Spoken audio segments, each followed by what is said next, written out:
गुरुर्ब्रह्मा गुरुर्विष्णु गुरुर्देवो महेश्वर गुरुರ್ ಸಾಕ್ಷಾತ್ ಪರಬ್ರಹ್ಮ ತಸ್ಮೈ ಶ್ರೀ ಗುರವೇ ನಮಃ. ಎಲ್ಲ ಆತ್ಮಜ್ಯೋತಿಗಳಿಗೆ ಸಾಷ್ಟಾಂಗ ಪ್ರಣಾಮ ಮಾಡುತ್ತಾ ನನ್ನ ಸದ್ಗುರುಗಳಾದ ಶ್ರೀ ಚಂದ್ರಕುಮಾರ್ ಅವರ ದಿವ್ಯ ಚರಣಾರವಿಂದಕ್ಕೆ ಸಾಷ್ಟಾಂಗ ಪ್ರಣಾಮಗಳನ್ನು ಸಲ್ಲಿಸುತ್ತಾ ಎರಡನೇ ದೋಹಾನ ನೋಡೋಣ. ಕಬೀರರು ಏನು ಹೇಳುತ್ತಾರೆ ಶ್ರವಣ ಮಾಡೋಣ, ಚಿಂತನ ಮಾಡೋಣ.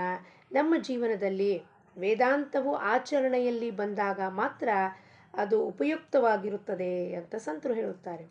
ಅದಕ್ಕೆ ದೋಹಾನ ಕೇಳಿ ನಮ್ಮ ಜೀವನದಲ್ಲಿ ಕೃತಿಯಲ್ಲಿ ತಂದು ಆ ಪರಮಾತ್ಮನ ಇರುವಿಕೆ ಅಥವಾ ಅಸ್ತಿತ್ವ ನಮಗೆ ಪ್ರತ್ಯಕ್ಷವಾಗಿ ಅನುಭೂತಿಯಾಗಬೇಕು. ಅದಕ್ಕೋಸ್ಕರ ಈ ದೋಹ ಕೃತಿಗಳನ್ನೆಲ್ಲ ರಚನೆ ಮಾಡಿರೋದು. ಏನು ಹೇಳ್ತಾರೆ ಕಬೀರರು, ಎಲ್ಲರೂ ಸೇರಿ ನೋಡೋಣ. ಗುರು ಕೋ ಮಾನುಷ ಜಾನತೆ ते नर कहिए अंध, गुरु को मानुष जानते ते नर कहिए अंध, हो य दुखी संसार में आगे जम का फंद कबीरा, आगे जम का फंद. ಏನು ಹೇಳ್ತಾರೆ ಕಬೀರರು, ಗುರುಕೋ ಮಾನುಷ್ ಜಾನತೆ. ಮಾನುಷ್ ಅಂದರೆ ಮನುಷ್ಯ.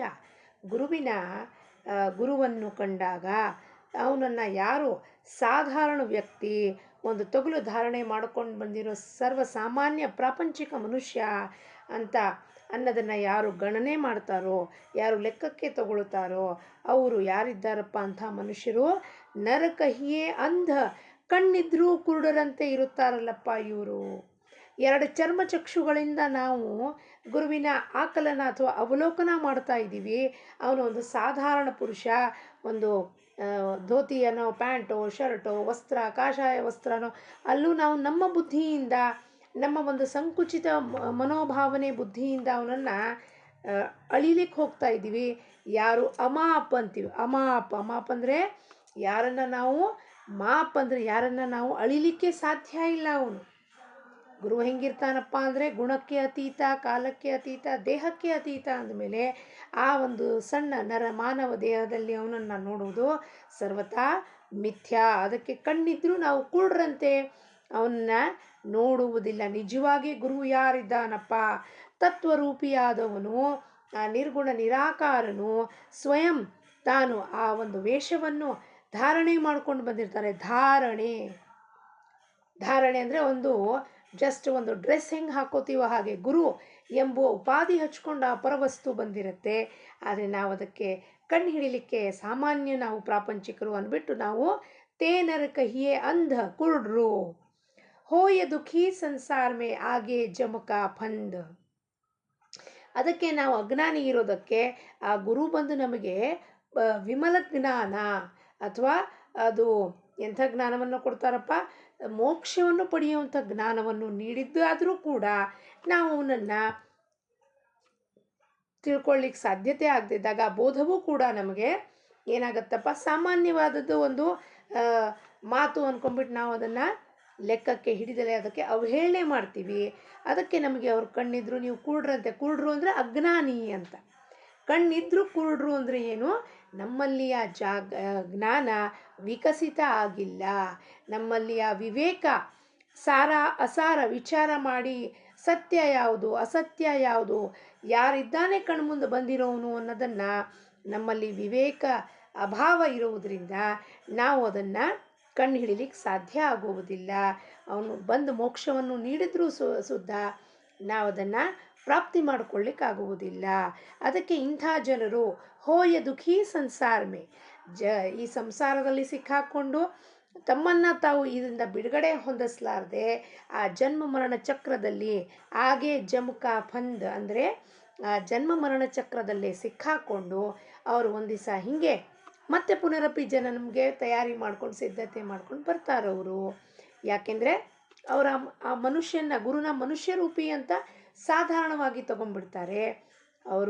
ಅವರನ್ನು ತಮ್ಮ ಒಂದು ಜ್ಞಾನದ ಅಭಾವದಿಂದ ಕಂಡು ಹಿಡಿಲಿಕ್ಕೆ ಸಾಧ್ಯತೆ ಆಗುವುದಿಲ್ಲ ಅಂತ ಕಬೀರರು ಈ ದೋಹದ ಮುಖೇನ ಹೇಳ್ತಾರೆ. ಮುಂದಿನ ದೋಹಾದಲ್ಲಿ ಏನು ಹೇಳ್ತಾರಪ್ಪ, गुरुनारायण रूप है गुरु ज्ञान को घाट, सतगुरु बचन प्रताप सो मन के मिटे उचाट कबीरा, मन के मिटे उचाट. ಗುರು ಯಾರಪ್ಪ?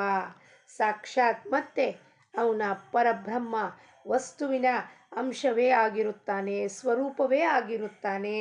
ಅವನು ಹೆಂಗಿದ್ದಾನಪ್ಪ ಅಂದರೆ ಆ ಘಾಟ್, ಗುರು ಜ್ಞಾನಕೋ ಘಾಟ್, ಸರೋವರ ಅನ್ನಿ ಸಮುದ್ರ ಅನ್ನಿ. ಗುರು ಹೆಂಗಿದ್ದಾನೆ? ವಿಶಾಲ ಸಮುದ್ರ ಹೆಂಗಿದೆಯಪ್ಪ? ವಿಶಾಲವಾಗಿದೆ. ಆ ಸಮುದ್ರದಲ್ಲಿ ನಾವು ಏನೇ ಬಂದು ಹಾಕಿದ್ರೂ ಅದು ಸ್ವೀಕಾರ ಮಾಡುತ್ತೆ.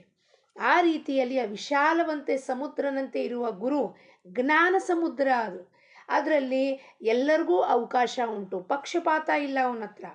ಕಳ್ಳ ಬರ್ಬೋದು, ಸಂತ ಬರಬಹುದು, ಬಡವ ಬರ್ಬೋದು, ಶ್ರೀಮಂತ ಬರಬಹುದು, ಮತ್ತು ಪಾಪಿ ಬರ್ಬೋದು, ಪುಣ್ಯವಂತ ಬರ್ಬೋದು, ಸುಖಿ ಬರ್ಬೋದು, ದುಃಖಿ ಬರ್ಬೋದು, ವಿದ್ಯಾವಂತನಾಗಿ ಬರಬಹುದು ಅಥವಾ ಅಶಿಕ್ಷಿತನಾಗಿ ಬರಬಹುದು.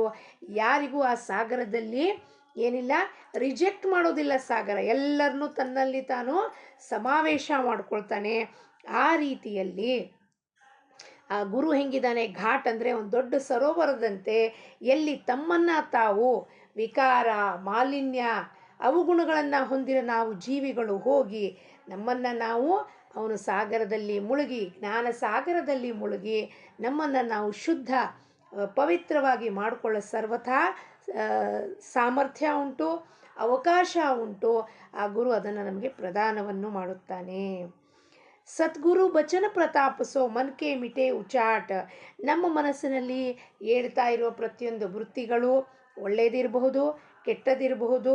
ನಮ್ಮಲ್ಲಿ ಹೇಳ್ತಾ ಇರುವ ವಿಕಾರಗಳು, ನಮ್ಮ ದೋಷಗಳು, ನಮ್ಮ ಅವಗುಣಗಳು ಎಲ್ಲ ಥರದ್ರೂ ಉಚ್ಚಾಟನೆ ಹೆಂಗಾಗತ್ತಪ್ಪ?